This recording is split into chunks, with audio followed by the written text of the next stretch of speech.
साधारणतः 86,000 विद्यार्थी अनुत्तीर्ण झाले, म्हणजे 2 किंवा 2 पेक्षा जास्त विषयात ते अनुत्तीर्ण झालेत. तर त्या विद्यार्थ्यांनी नाव माहीत नव्हता पुनर्परीक्षेला बसावं. 10वी आणि 12वीच्या परीक्षा नेहमीप्रमाणे होणारच आहेत. ह्या कधीही 10वी आणि 12वीच्या बोर्डाच्या परीक्षा कधीही बंद होणार नाहीत. आपली सुद्धा पुस्तकं, आपला सुद्धा अभ्यासक्रम हा NCERTच्या दर्जाचा तोडीचा होणार आहे आणि त्यामुळे त्याची परीक्षा सुद्धा त्याच पद्धतीनं होईल, त्याचं इव्हॅल्युएशन मूल्यमापन सुद्धा त्याच पद्धतीनं होईल. महाराष्ट्र शिक्षण मंडळाचे अध्यक्ष शरद गोसावी सर माझ्यासोबत आहेत. 10वीचा निकाल नुकताच लागलेला आहे, सरांशी बातचीत करतोय. सर, कसं पाहता 10वीच्या निकालाकडे? काय वैशिष्ट्य आहेत यावर्षीच्या 10वीच्या निकालाचे? यावर्षी 10वीचा निकाल तुलनेने लवकर जाहीर झालेला आहे. म्हणजे मे महिन्याच्या पहिल्या पंधरवड्यामध्ये 10वी आणि 12वीचे दोन्ही निकाल जाहीर करताना मला खूप आनंद झाला की आपण विद्यार्थ्यांची परीक्षा लवकर घेतल्यामुळे विद्यार्थ्यांना पुढील दृष्टिकोनातून त्यांचं करिअर दर्शवण्याच्या दृष्टिकोनातून विद्यार्थ्यांना वेळ मिळेल आणि विद्यार्थ्यांना नेमकं कोणत्या दिशेने जायचं आहे त्याप्रमाणे त्यांना करिअर करण्यासाठी त्यांचे जे काही आप्त मित्र किंवा जे काही काउन्सिलिंग आहे त्यांना चर्चा करून त्यांना वेळ मिळेल. दुसरा महत्त्वाचा मुद्दा म्हणजे यावर्षी निकाल 10वीचा 94.10% इतका लागलेला आहे. तुलनेने निकाल चांगला आहे. मागच्या वर्षीपेक्षा 1.71% जरी कमी झाला असला तरी 94.10% म्हणजे हा निकाल तुलनेने चांगला आहे. आणि यामध्ये 211 विद्यार्थ्यांना 100% गुण मिळालेले आहेत. तर 285 विद्यार्थी आहेत त्यांना 35% गुण मिळालेले आहेत. यामध्ये फर्स्ट क्लास विथ डिस्टिंक्शनसुद्धा विद्यार्थ्यांसंख्या 4,88,000 आहे. आणि त्यामुळं ह्या विद्यार्थ्यांना पुढील भविष्यासाठी योग्य ते सल्ला घेऊन योग्य पद्धतीने विद्यार्थ्यांनी जाणे आवश्यक आहे. यामध्ये मुलींनी नेहमीप्रमाणे बाजी मारलेली आहे निकालात. साधारणतः 3.79% मुलींचा निकाल जास्त आहे. तर कोकण विभाग 9 विभागीय मंडळापैकी कोकण विभागाचा निकाल नेहमीप्रमाणे सर्वाधिक आलेला आहे. तर तुलनेने कमी निकाल हा नागपूर विभागाचा लागलेला आहे. लातूर विभागात सर्वाधिक 113 विद्यार्थी 100% गुण मिळालेले आहेत. तसे तिथं 35% वाले सुद्धा विद्यार्थी त्या तुलनेने 37 ते 38 जास्त आहेत. म्हणजे एकंदर विचार करता हा सरासर विचार करता राज्यभरात एकसारखा निकालाचा ट्रेंड आहे. म्हणजे यामध्ये सिंधुदुर्ग जिल्ह्याचा निकाल सर्वात 99.82 आहेत, सर्वात जास्त आहे. तर गडचिरोली जिल्ह्याचा निकाल 82 समथिंग आहे. म्हणजे हा सुद्धा त्यामध्ये ट्रेंड आहे. त्यामुळे निकालाची टक्केवारी जरी कमी झाली असली तरी चांगल्या पद्धतीने परीक्षा घेतली गेली आणि चांगल्या पद्धतीनं विद्यार्थ्यांना कॉपीमुक्त अभियान आणि परीक्षा निकोप वातावरणात पार पडली.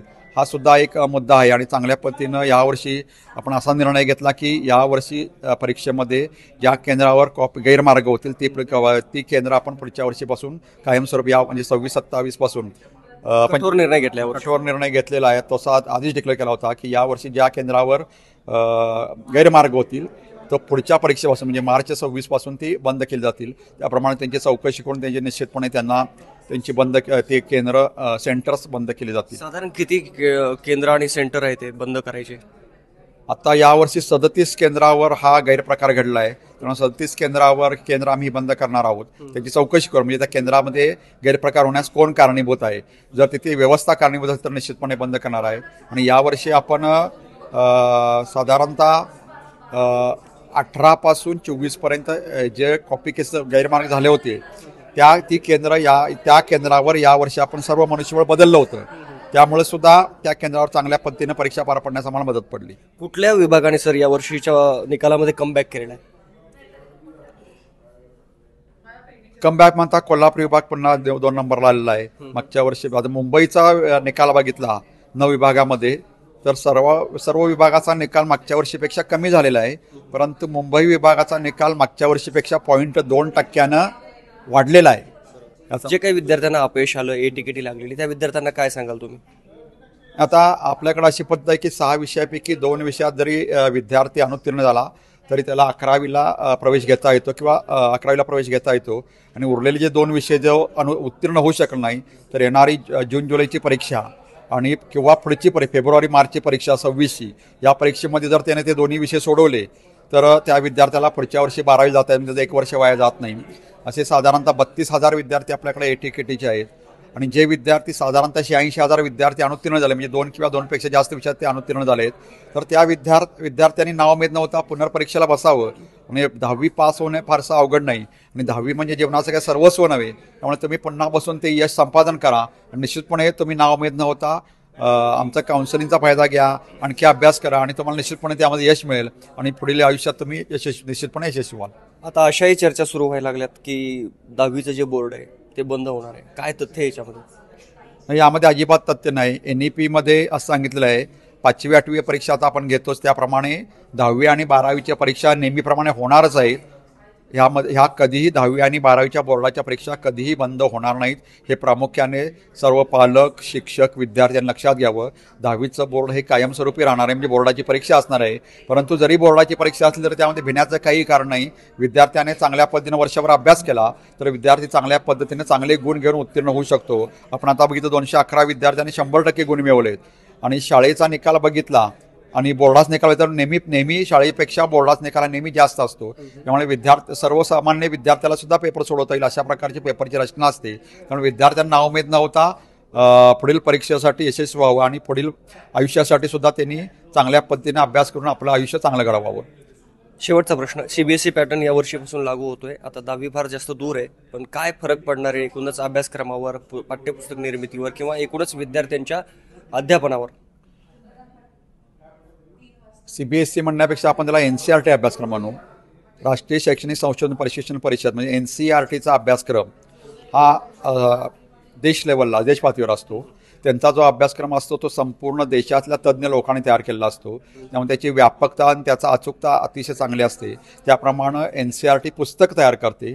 त्या पद्धतीने त्यातला जो चांगला भाग आहे तो आपण SCERT स्वीकारणार आहे, तो किंवा स्वीकारलेला आहे. त्याप्रमाणे राज्य शासनानं धोरण आखलेलं आहे. त्याप्रमाणे त्यातला अभ्यासक्रम आपण घेणार असल्यामुळे आपली सुद्धा पुस्तकं, आपला सुद्धा अभ्यासक्रम हा NCERTच्या दर्जाचा तोडीचा होणार आहे. आणि त्यामुळे त्याची परीक्षा सुद्धा त्याच पद्धतीनं होईल, त्याचं इव्हॅल्युएशन मूल्यमापन सुद्धा त्याच पद्धतीनं होईल. आणि त्यामुळं विद्यार्थ्यांना पुढील आयुष्यासाठी जे प्रामुख्याने स्पर्धा परीक्षा जातात ते NCERTची पुस्तकं अभ्यासतात. आणि त्यामुळं NCERTचा आणि SCERTचा जर अभ्यासक्रम एकसारखा असेल तर विद्यार्थ्यांना आपण जे पहिलीपासून 10वीपर्यंत, पहिलीपासून 12वीपर्यंत जो अभ्यासक्रम होतो त्यातलेच स्पर्धा परीक्षेला जास्तीत जास्त तो बेसिक असल्यामुळं विद्यार्थ्यांना ते तुलनेनं सोपं जाईल. आणि त्यामुळे विद्यार्थ्याचा विचार करण्याची व्यापकता सुद्धा वाढेल. धन्यवाद सर. तर सरांनी सांगितलं 10वीचा निकाल असेल, NCERTचा अभ्यासक्रम असेल आणि सोबतच 10वीचं बोर्ड रद्द होणार का यावर सरांनी आपली भूमिका स्पष्ट केली आहे. विष्णू सानप, लेट्सअप मराठी, पुणे. सोशल मीडियाच्या भाऊ गर्दीत विश्वासार्हतेने चकाकणारे नाव म्हणजे लेट्सअप मराठी. सगळ्यांना, सगळ्या नागरिकांना ती स्पीच, ती लेट्सअप वरील मुलाखती म्हणजे विचारांचा खजिना. त्यानंतरच्या निवडणुकीमध्ये मला सोडून गेले. बातम्या केवळ वस्तुस्थिती सांगणाऱ्या, न प्रोपगंडा, फक्त जनतेचा अजेंडा. क्योंकि आने वाला कल जाने वाला है, जाने वाला कल आने वाला है. राजकारण, मनोरंजन असो की क्रीडा क्षेत्र, महाराष्ट्राची स्पंदने संवेदनशीलतेने टिपणारे माध्यम म्हणजे लेट्सअप मराठी. जगासोबत एक पाऊल पुढे राहण्यासाठी लेट्सअपचे ॲप, सोशल मीडिया आणि वेबसाईट सोबत कनेक्टेड रहा.